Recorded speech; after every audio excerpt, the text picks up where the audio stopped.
Welcome. Be sure to hit the subscribe button for more great read-alouds. Enjoy the story.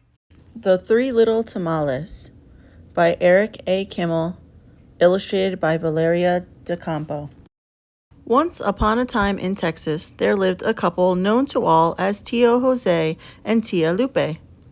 Tio Jose and Tia Lupe owned a taqueria, a little restaurant. Everyone said that Tia Lupe made the best tortillas and tamales in all of Texas. Every morning, she wrapped the tamales in corn husks and steamed them in a pot. When they were done, she put them by the window to cool. One day, Three Little Tamales saw a tortilla rolling by. "Where are you going?" they asked the tortilla. "I'm running away," the tortilla told them. "If I stay here, someone's going to eat me. You'll be eaten too. You'd better run."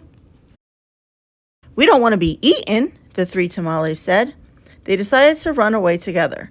They jumped out the window and ran down the road before anyone knew they were gone. The first little tamale ran until she came to the prairie. She breathed in the smell of sagebrush. "I want to live here," the first little tamale said.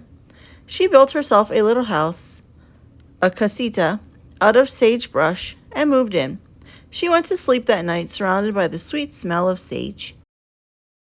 The second little tamale ran until he came to a cornfield. He listened to the rustling corn stalks. "That sounds like music.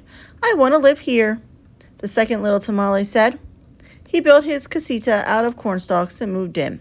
He went to sleep that night listening to the music of corn stalks. The third little tamale ran until she came to the desert. She saw a cactus bristling with thorns. "Cactus will make a strong house. The thorns will protect me," the third little tamale said.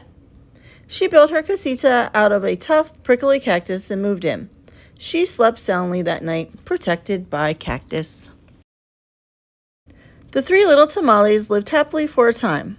Then one day, who should come trotting by but Señor Lobo, the big bad wolf. The first little tamale saw him coming. She ran inside her sagebrush house and shut the door. Señor Lobo walked up to the house. He looked in the window and said, "Señorita Tamale, por favor, I want to come in, so open the door."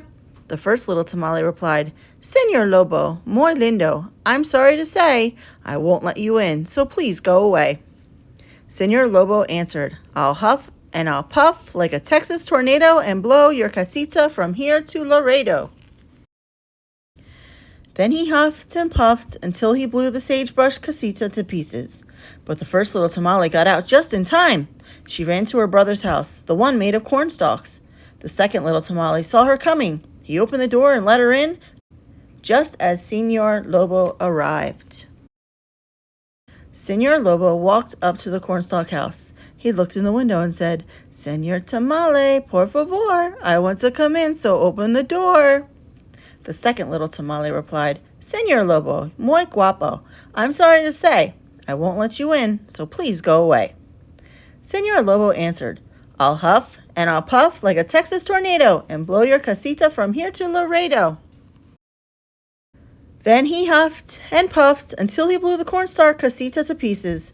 But the two little tamales escaped just in time. They ran to their sister's house in the desert, the one made of cactus. The third little tamale saw them coming. She opened the door and let them in, just as Señor Lobo arrived.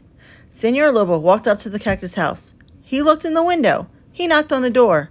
"Ow!" he yelled as the cactus thorn stuck him. Then he said, "Señorita Tamale, por favor, I want to come in, so open the door." The third little tamale replied, "Señor Lobo, muy tonto, I'm sorry to say, I won't let you in, so please go away." Señor Lobo answered, "I'll huff and I'll puff like a cactus tornado and blow your casita from here to Laredo." "Go ahead and try. I don't think you can," the third little tamale told him. That made Señor Lobo angry. He huffed and he puffed and he huffed and he puffed. He huffed and puffed until he was out of breath, but the little casita never budged because the cactus was tough, its roots were strong, and its long sharp thorns were woven tightly together. I know what I'll do, Señor Lobo said. If I can't blow this house to pieces, I'll climb down the chimney. The three little tamales will never know I'm coming. But when Señor Lobo climbed on top of the house, the cactus thorns pricked his paws. "Ay, ay, ay," he yelped as he tiptoed across the roof. "Señor Lobo is on the roof? He is coming down the chimney? What will we do? We'd better run," cried the first little tamale. "We'd better hide," said the second little tamale. "No, we won't," said the third little tamale. "I'm not afraid of Señor Lobo. I know a better way to deal with him than running away and hiding." She told the others her plan. They agreed to help her. The three little tamales filled a pot with water and set it on the fire to boil. They heard Señor Lobo climbing down the chimney. "Ay, ay, ah!" he yelled. Splash! He fell into the pot of water. Clang! The three little tamales covered the pot with an iron lid. "Let me out!" Señor Lobo howled.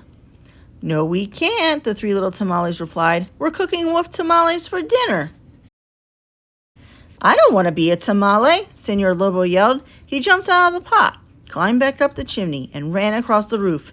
He didn't let the cactus thorns slow him down. He ran until he was out of sight, and he never came back.